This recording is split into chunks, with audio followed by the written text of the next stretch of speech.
Hello everyone! Welcome to the first episode of Cooking with Miku. Drawing isn't one of Miku's strengths. Today I am being joined by my assistant, Sonic Coder, and my wonderful sister, Bluetooth Miku. Hello! And Big Miku.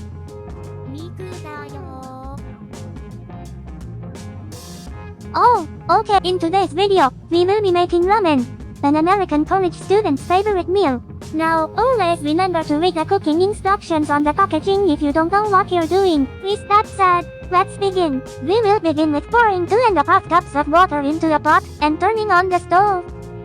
Then we put the cover on to help the water boil.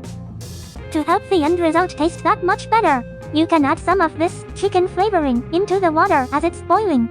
I'd recommend about half of the measuring spoon included, but feel free to experiment for your own taste. That's the beauty of cooking. Optional, but feel free to stir in the seasoning into the water.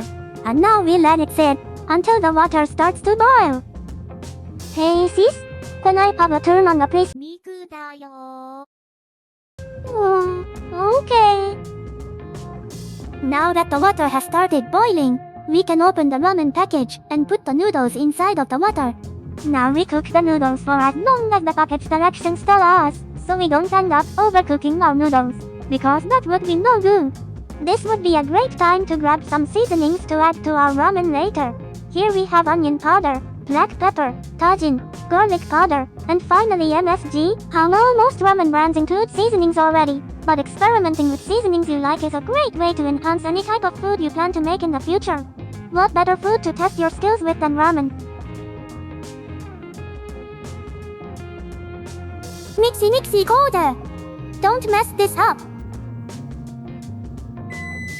Now that our ramen is done cooking, we drain most of the water into the sink.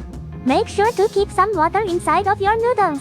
A great thing to remember for most, if not all pasta dishes. Here comes the fun part, adding our mix-ins. First the included seasonings, then the sauce that also came with your ramen, to your desired spice level, of course. Next our own seasoning mix. Finally, you can optionally add some cheese to the mix.